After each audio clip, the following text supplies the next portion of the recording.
Cool. All right, let me find this link. Hey everyone, welcome to our live. Thank you for coming. Just have to send a link out to a few people, so bear with us for a few seconds while I get the link out. And and we'll get started shortly. Hey Clarence, can you hear me? Oh yeah, there you go. Great.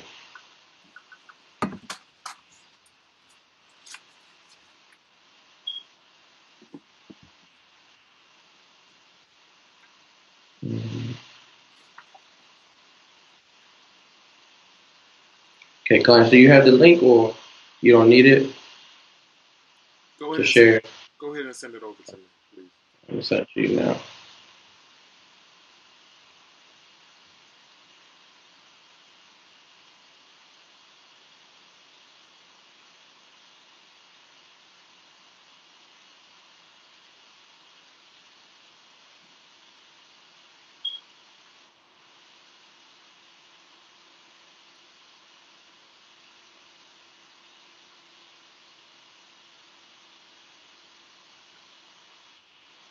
Got it? All right, everyone, if you're here, thanks for joining us. We're just waiting for a few people that needed the link to come over. Then we're going to get started. So hang tight. Feel free to invite people over or comment in the comments if you want to be known. If you want it to be known that you're here, we love to welcome you. Hey, Ash. Oh, you okay? So I am on. Okay. What's up, baby? You got it? I got your message, Ashley. I like that. Call me. Call me later. Hope all is well. We got to chat. We got some things we got to work on.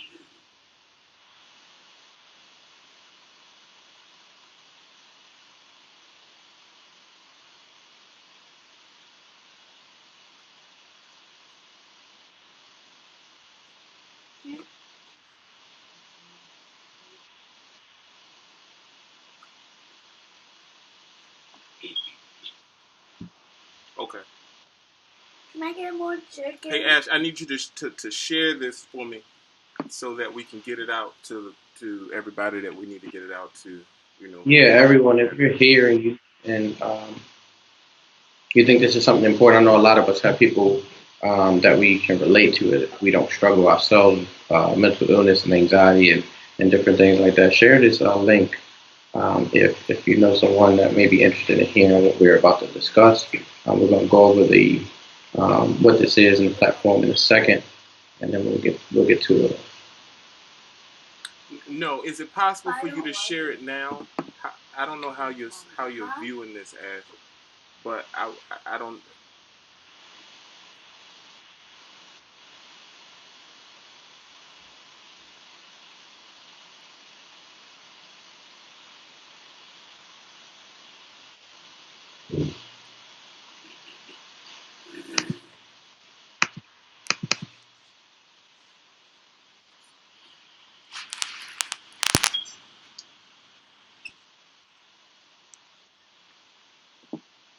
The time is 7:33. Or we're going to give it about 2 more minutes.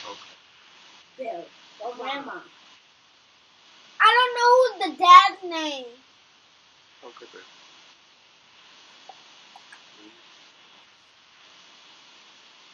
Where you going? Use your words. Sure, baby. Use more words. All my water's gone. So I'm going to do what?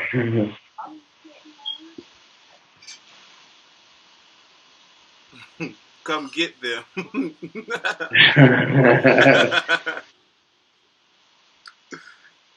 Do your brother a favor.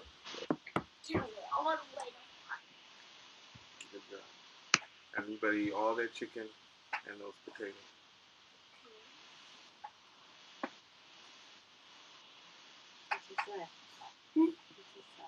Thank you. Okay. I think I sent everybody a link. Clarence, you good? You sent everybody the link that you need to? Yeah, I think I'm good. All right, cool. All right. Well, everyone, first of all, my glasses are fogging up, so I'm gonna take those off because I don't want to look stupid the whole video. The entire time. Yeah. So good morning, good evening, everyone. Thank you for joining MIA. MIA is a mental illness awareness group that operates as a support group, and as a disclaimer, as a facilitator of the group, this meeting would normally happen in public. I have to make the disclaimer and let it be known that this is strictly a support group.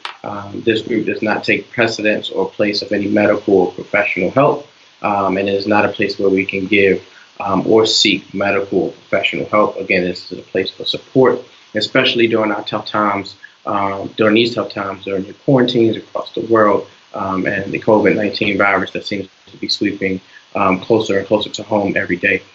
So with that, we see it more and more important to be able to have support groups like this. And I've invited a good friend of mine, Clarence, who I've taught with for several years. I've known for many years. He's done many great things. He's started different nonprofit organizations on the West Coast and in Virginia Beach, and now he's here in Baltimore, planted, doing some great work. He's a teacher in DC public school system, and he's a pastor of a church, and I'll let him speak for himself. But Clarence, thank you for joining us today. You're a plethora of knowledge and wisdom, and you have been one of the closest people to my mental health journey, especially after I was diagnosed.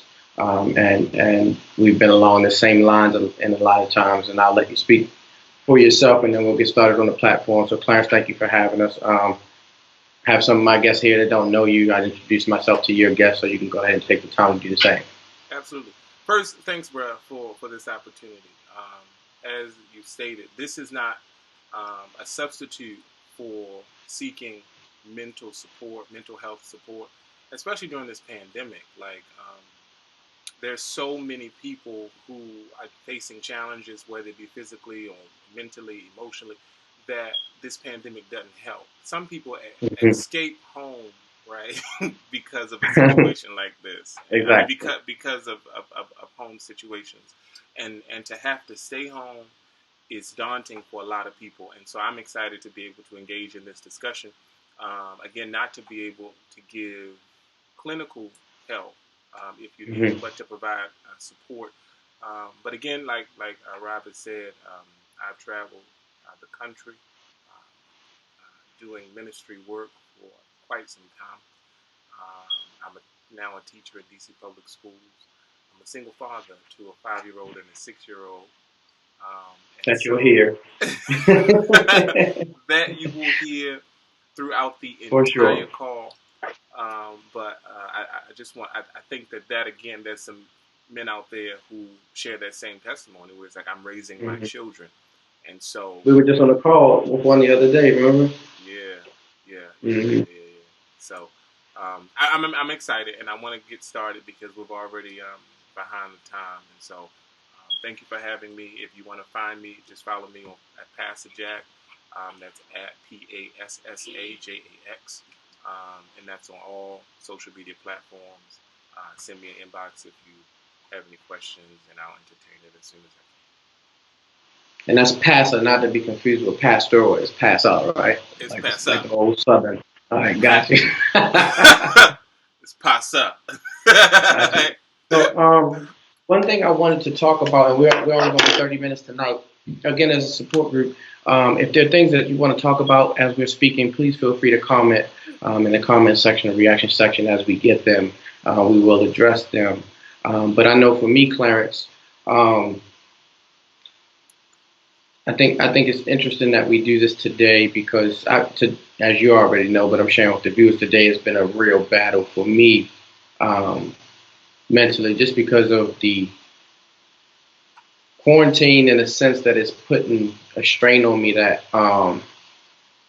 I've been really, really hard on myself in terms of my productivity and things, not taking the time to just kind of be still, which is what the world seems to be doing. While I be feeling the need to rev up, and so a lot of times I'm really hard on myself. And today was one of those days, and this is exactly what this support group is for, because you never know who's struggling with the same things that you're struggling with, or dealing with the same things that you're dealing with. A lot of times when people hear mental illness, they don't even think about things like anxiety, right, or mild depression, right, which are conditions of mental illness. But because it's such a stigmatic phrase, we don't want to relate to it. So I was just sharing the journey. I just wanted to get that off me. I'm an introvert, so I like to be inside of the house. I'm a natural homebody. I love to be in the house. It doesn't affect me in that way, um, but it does have a different type of mental toll on even someone that's comfortable being at home. And as deaths get closer and closer to me, um, it has even more a greater impact. I think that's important to say. Like, for many people, most people are extroverts. That's the people that's protesting and wanting to go outside and want to do all that kind of stuff. As for me in my house, I can stay in here. I can stay in here forever. I ain't ever Mhm. got to leave, And I think, bro, I make my house comfortable not just for me and for my children, but Right. for others. And so I want this to be a But place. how though? How do you do that? Oh man. Now, how can we do that? What first thing you got to do is you have to make your house comfortable for you, right? And so put Mm. everything in it that you like, things that will make so that when you say I'm going home, not only are you That's why saying you that to somebody else.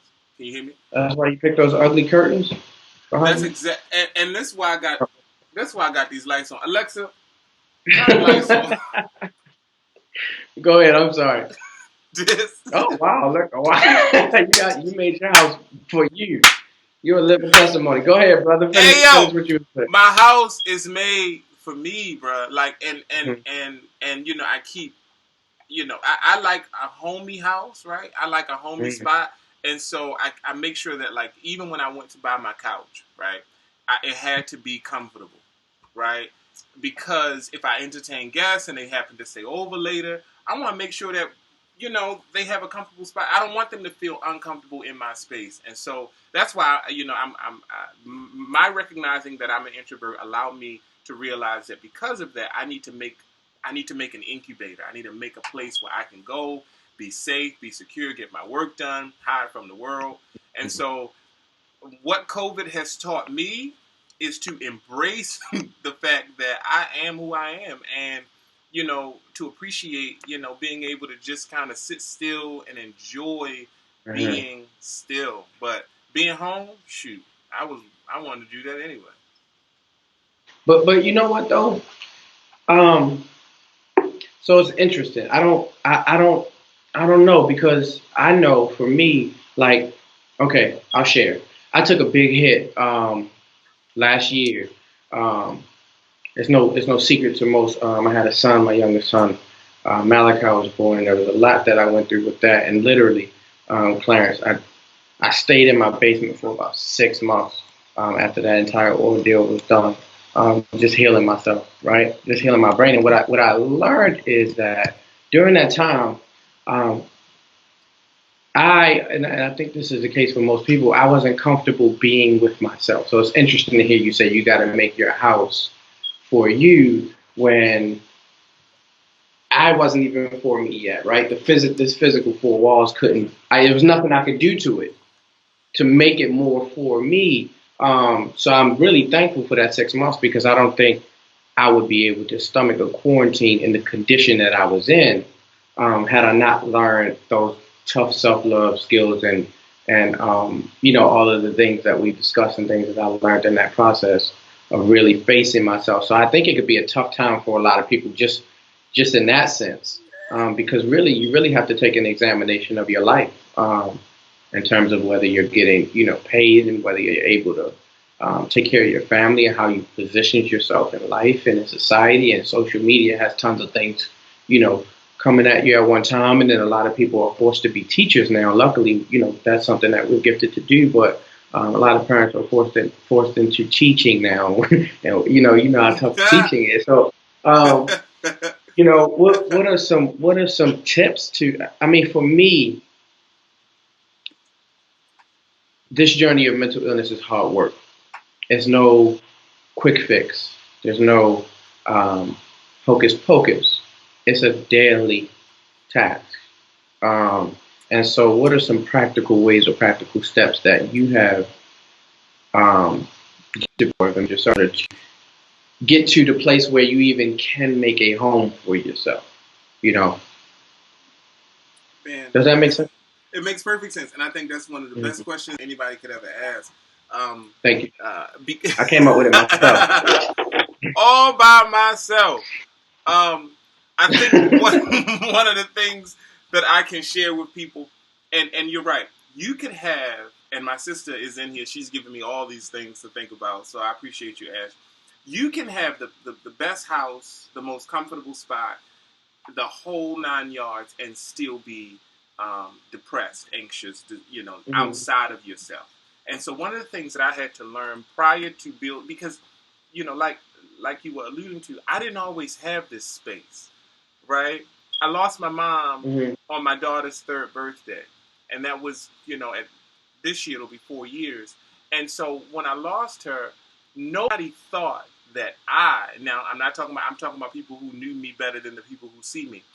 Nobody Right. thought, my family that is, that I would be able to raise my own kids, or bless you, baby, raise my own kids, or have my own. And I'm not talking about, bless you, baby. I'm not talking about, Bro, I don't know. I don't know if it makes sense. like, you just had to get in. So nobody thought that this would ever be a thing. What I had to learn how to do first was accept who I am as a man and as a person. And how? Here's how I did that. I had to stop trying to be who everybody else wanted me to be. What did that mean? That meant, Clarence, I tell people this all the time. I lost my mother and my marriage at the same time. My mother died, and my marriage died almost within 3 months of each other, right? Mm-hmm. And so I went, and I tell people this both while I'm with them in counseling, or whether I'm just talking to them. I tell people this all the time. Your mother or your wife is your mother, except she does one extra thing that your mother won't do for you. And I'm not going to go there, right? And so I went from having never mind.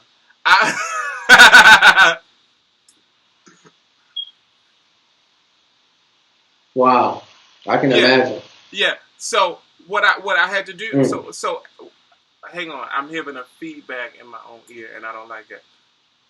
You too. I don't think they can hear it though, so just kind of try to push through it. Yeah, all right, I'll push through it. I'm sorry. So what I had to do was make sure that I made sure that when my mom died, and when my marriage ended, I had to make sure that I was in a position to be a man on my own. I had to raise my own kids. So what did I have? When I say make sure that you appreciate and love yourself first, what I mean by that is understand that nobody, not your mother's not going to be there forever. Your spouse, unfortunately, they're going to die or whatever at some point.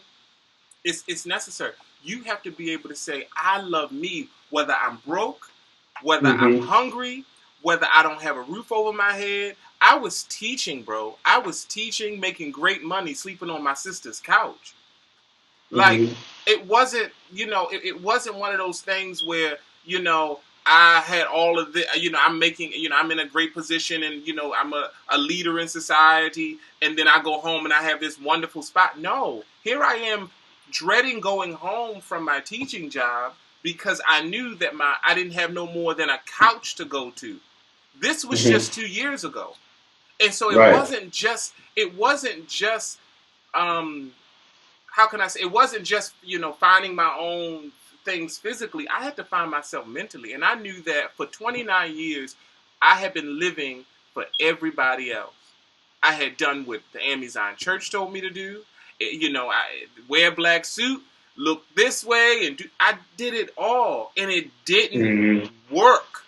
I'm telling you, bruh, it didn't work, man. I don't know who's listening or who I can impart this into, but with whomever you trying to please, they don't care.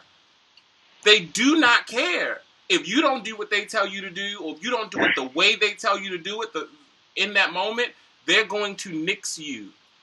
The only you that you can depend on is you. And when I realized that, and I realized I don't have my mom to call for money or whatever the need was, I had to stand on my own. I had to say to myself, Clarence, what more are you going to have to lose before you realize the world don't owe you anything?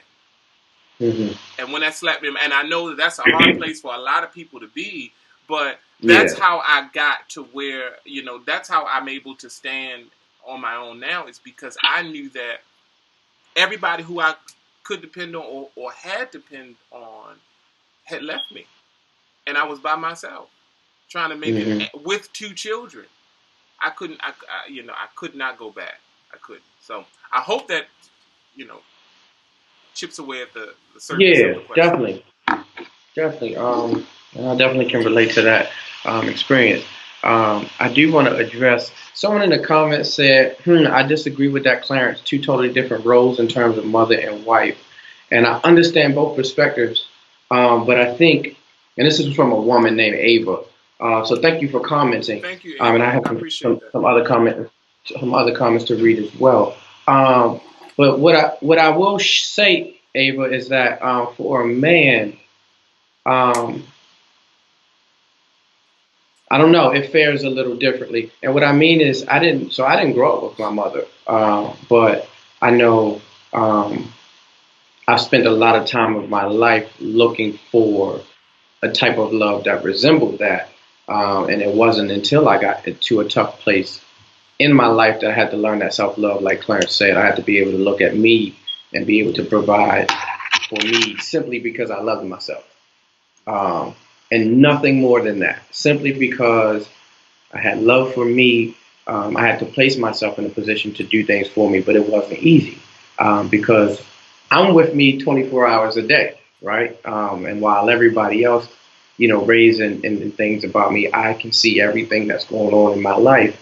And so a lot of times, the first step to being comfortable with yourself is removing judgment from yourself, not allowing yourself to place judgment on your life. And really, that was one of the biggest hindrances to me in my life.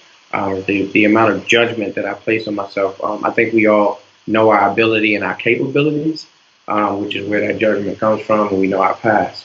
Um, but that acceptance of self really starts with that lack of judgment. Like today, I didn't accomplish maybe 90% of my goals today, so I'm pissed, right? But I have to go into some meditation and actually work through those things and say, hey, because we can be on all night. I tie my worth to my productivity. So if I'm not productive in my mind, my worth has decreased a bit. And working through those is a lifelong journey, a lifelong process. I think a lot of times people think, there's this quick fix. But so I understand your perspective, Abe. I think just for men, especially men who may or may not even have had a strong um, role model in their lives. Oh, my daughter commented, "Hey, baby."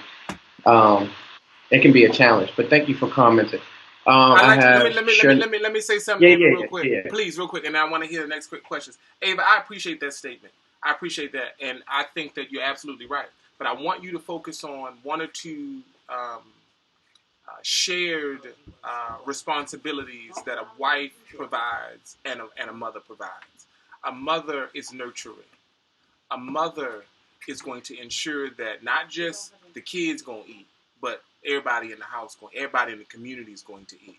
A mother's not going to sit around with a pile of dirty. I'm not saying that women are supposed to do these jobs, because as a single father with 2 children, 5 and 6, I know how to do those jobs. But what I'm saying is, a mother is not going to sit around with dirty laundry in the house and let it pile up, or the bathtub. So a mother is going to make sure that her children are taken care of, not just financially, not just physically, but the latent things, the From things a that, role perspective. yeah, Mhm. the things that children normally just isn't going to think about. Same thing with a husband. I was sharing with one of my clients that she said to me her husband wanted her to congratulate him when he took out the trash.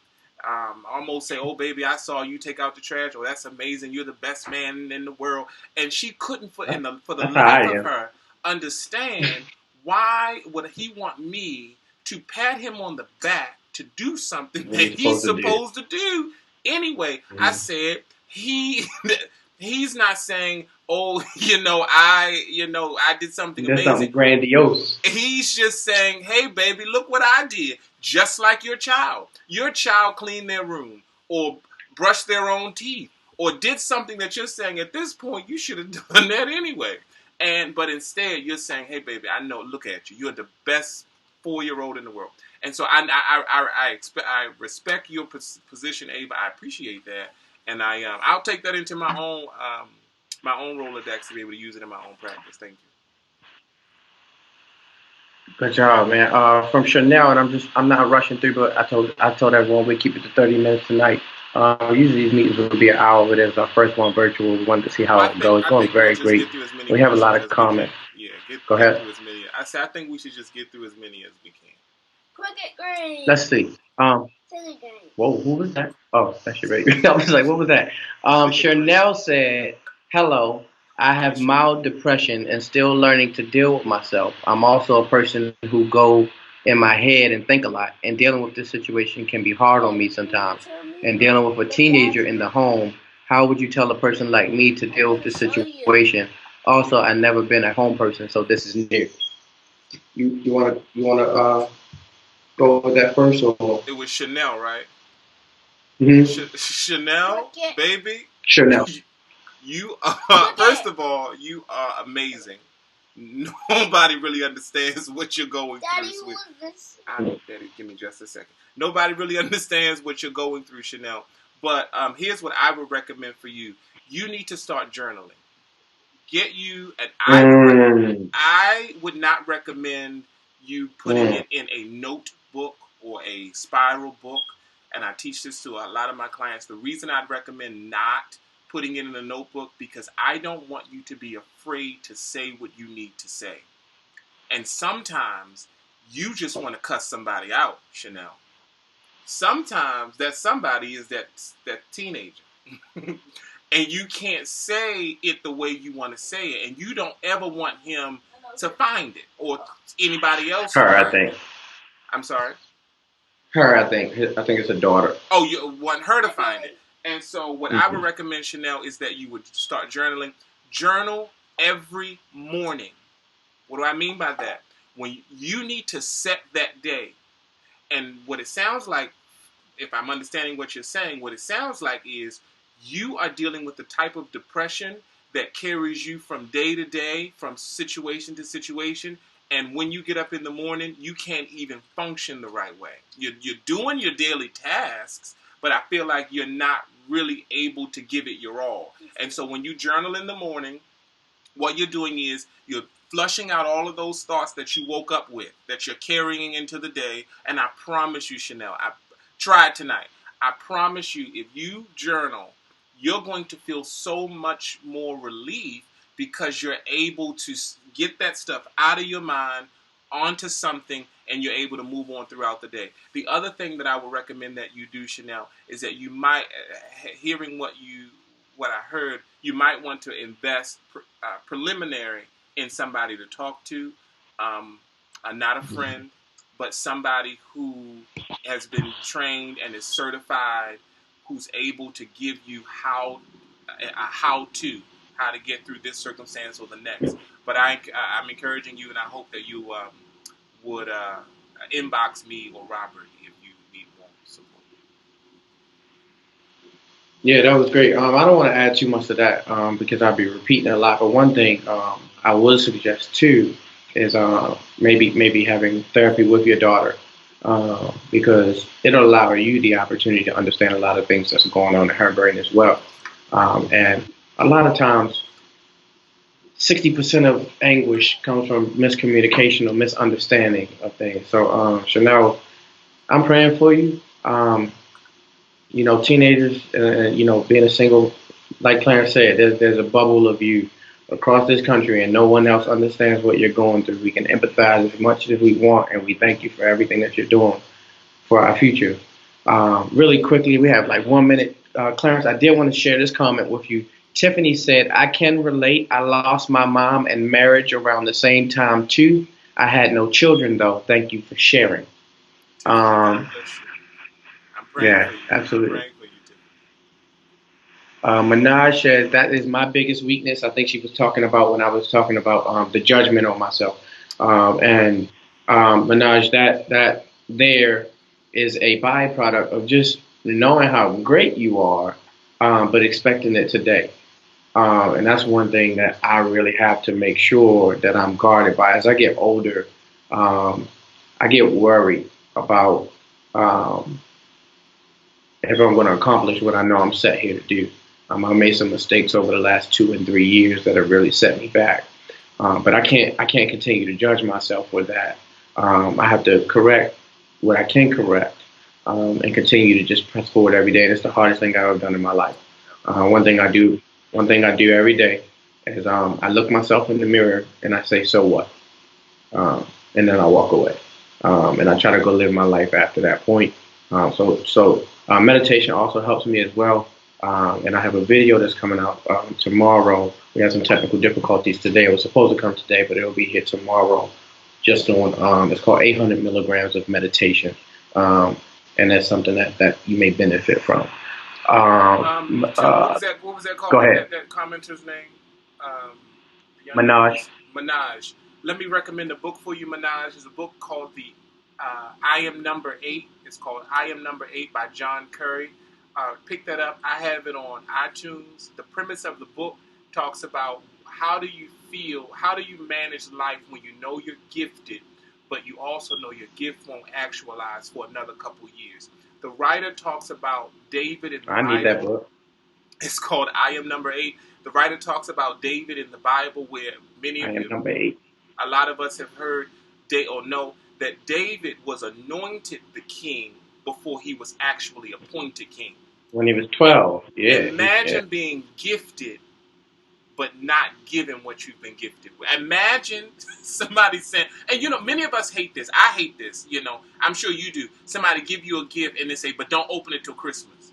Well, it's March.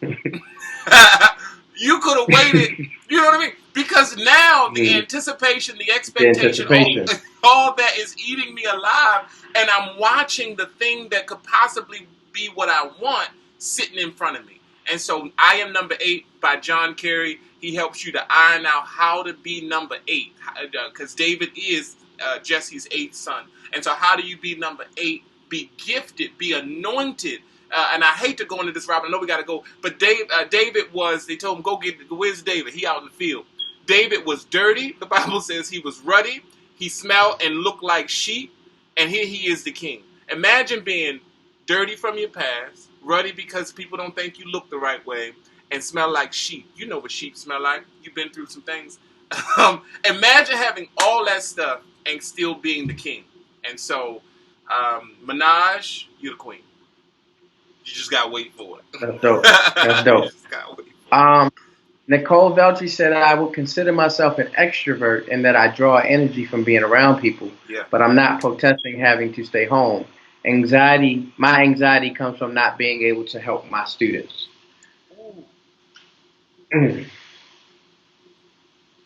That that's so, and we have to go. I'm sorry, but that's so lofty because I feel you, because as I'm sitting in my home now, and I can take my kids on a walk, and we can do their homework with them, and I can argue about them eating snacks all day long and wasting water bottles. Yes, it's really a luxury. It is. And I know, and we have, and especially you serve a population that doesn't have that as a luxury. And how can you sit in a room with someone day in and day out and not worry about them? So I totally understand that. But that's honorable anxiety. But you still have to cure that anxiety. You have whatever you need to do. You got to call them. I know we're running out of time, and I hate to cut you off, bro, but I know we're running out of time. But here's what I've done, and I'm sorry, I don't see the same comments that Robert sees. So when I say give me that name again, it's not because I'm being derelict. It's literally because I don't want to be rude.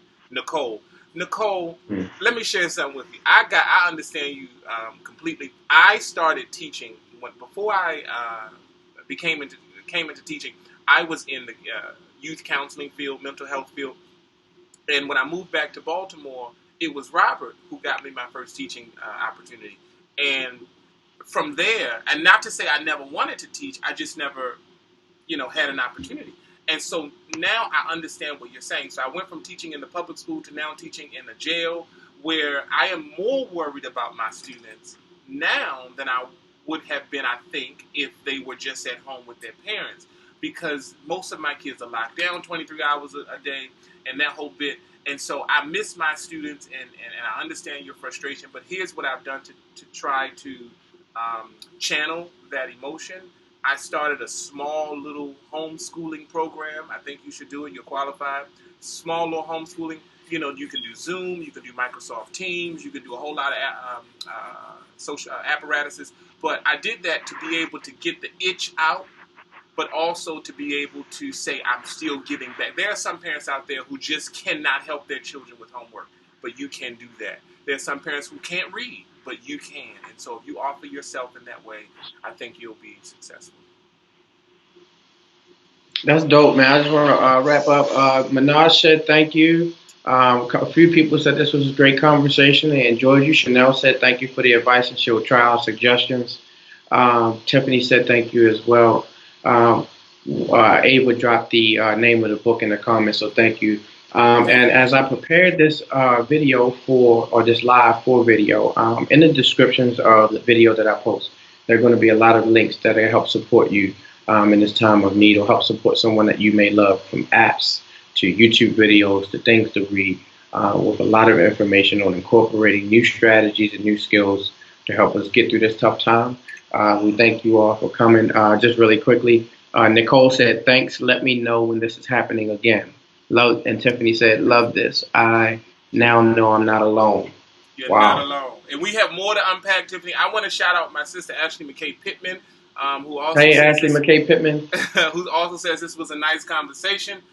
She's been giving us advice, and some of the things that I've been sharing is because she's been able to just kind of chip away at it. She shares several things like, ladies, get you a prayer journal, find you a quiet place in your house, even if it's the shower. Ashley says, hey, so thank you, Ashley. Thank you, everybody who came out to chat with us. And I hope to see you guys again. I hope you bring me on one more time. I got a lot to say. Absolutely. Well, checks in the mail. We'll see what happens. So Nicole to let us know when this is happening again. This will be a Wednesday at 7:30. Wednesdays at 7:30. If you're watching on Facebook, it really helps me out if you watch it on YouTube Live next week. I do want you here regardless, either way. So be mindful of that. Watch out for that next week. Thank you all for joining. Thank you for coming to hear this conversation. And we hope to make it much more enriching and continue it as we go forward. Just really quickly before we go out, Julius did say nice sweaters, and I want him to tell me which one's better. Hey Julius, you called me offline and say that. Hey yo. As a matter of fact, I'm gonna call you offline. I call you when we hang up because we got conversation. Thank you though, but call me. Yeah. Thank you. All right, y'all take care. See you next week. Thank you. Bye-bye.